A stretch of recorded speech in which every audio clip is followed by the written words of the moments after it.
Olá, Zé, tudo bem com você? Sejam muito bem-vindos à terceira resolução do nosso desafio de física, a terceira questão do desafio.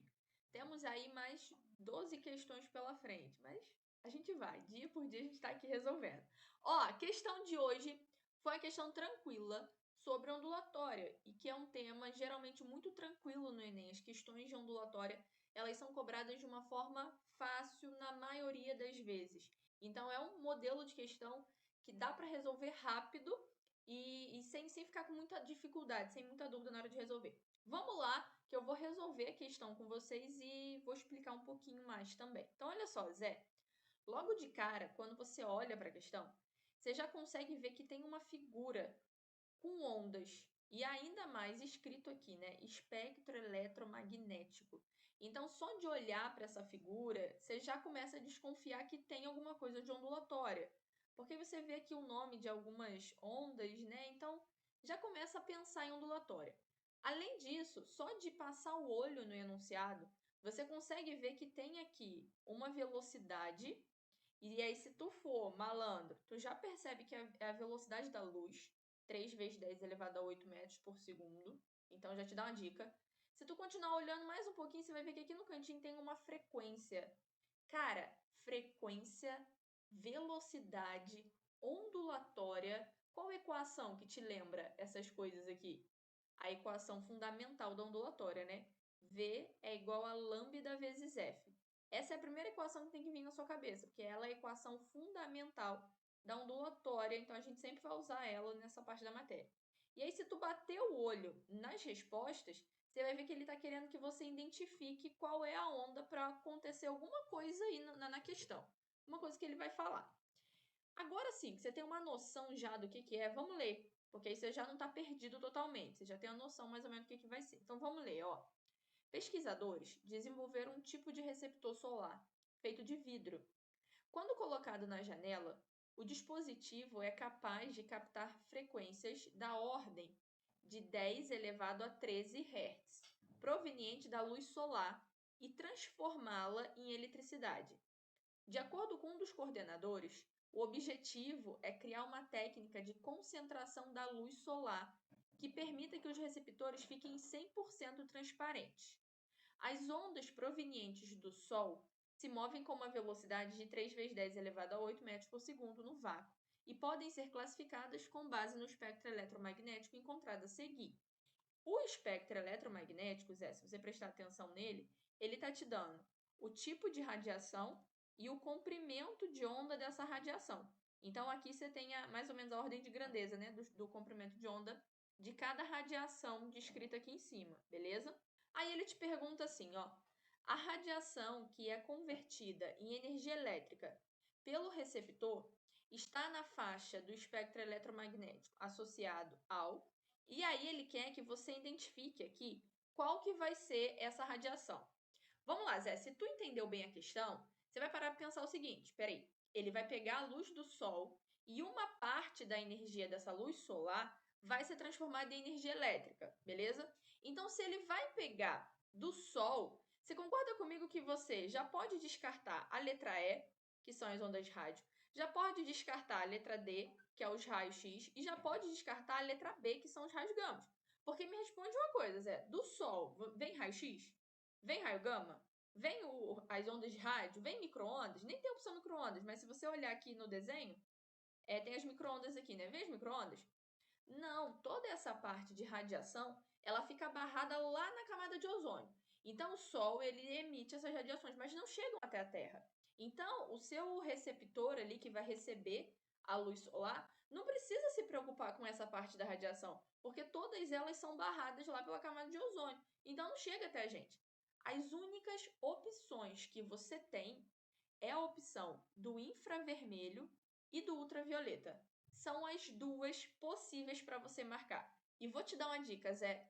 Toda vez que for sobre luz solar e usar a energia da luz solar para alguma coisa, ou vai ser infravermelho, ou ultravioleta, ou luz visível. O resto não chega aqui para gente. Então não tem como você usar, entende?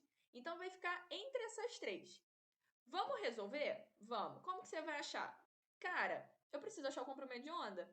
Porque ele te deu aqui o comprimento de onda, né? Então tem que achar quanto vale o comprimento de onda e eu vou fazer a conta. Ó, a velocidade vale 3 vezes 10 elevado a 8.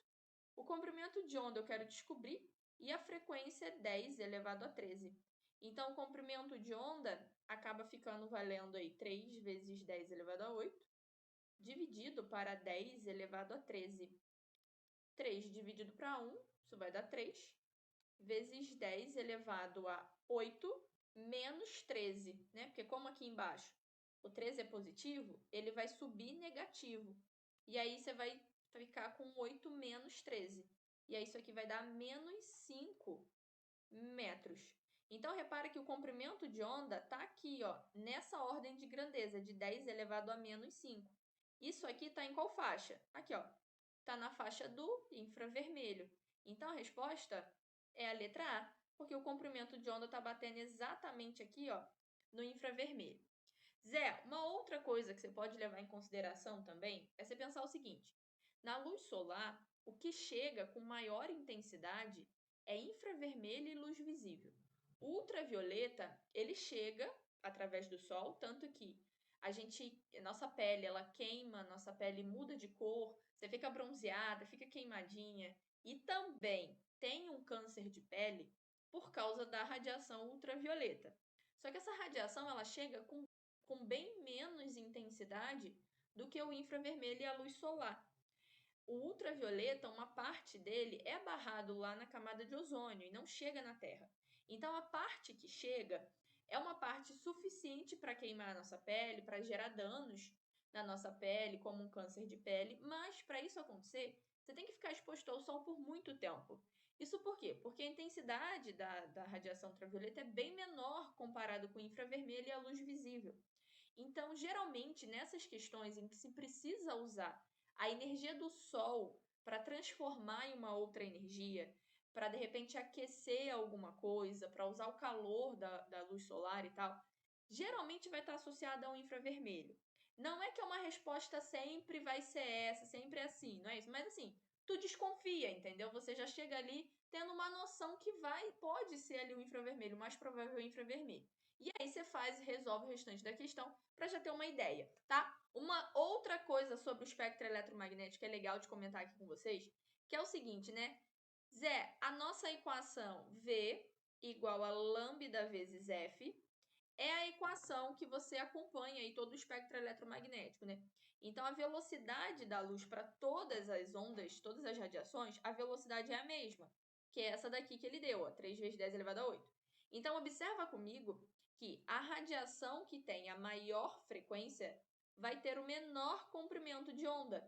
É por isso que o ultravioleta, por exemplo, tem um comprimento de onda bem pequenininho e o infravermelho, o comprimento de onda ali do desenho já é maior, né?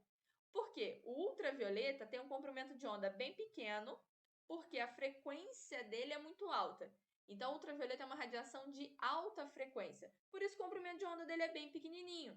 Já o infravermelho é ao contrário. Você vê que o comprimento de onda dele é maior, é mais larguinho ali, né, prof? Tá vendo que ele é mais gordinho? Então, o comprimento de onda dele é maior. Isso significa que é uma radiação de baixa frequência, que tem uma frequência menor. Então, por exemplo, se de repente numa questão o cara vai e te dá somente esse desenho aqui e pede para você organizar as radiações de forma ali decrescente, do maior para o menor, em relação à frequência de cada um, você já sabe o seguinte: a região que tem a maior comprimento de onda vai ter menor frequência.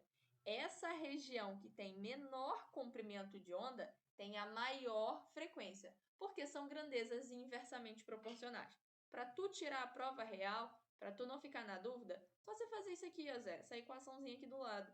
Ó, para a velocidade ficar constante, toda vez que a frequência da sua onda, da sua radiação, aumentar, o comprimento dela tem que diminuir para que essa multiplicação possa sempre dar o mesmo valor aqui. Pegou a ideia? E aí você consegue, de repente, só através de uma figura aqui, ó, já organizar essas radiações aí numa ordem decrescente, do maior para o menor, ou numa ordem crescente, né, do menor para o maior. Enfim, já consegue ter uma noção da frequência, beleza? Bom, falei, né, que essa questão era tranquilinha de resolver.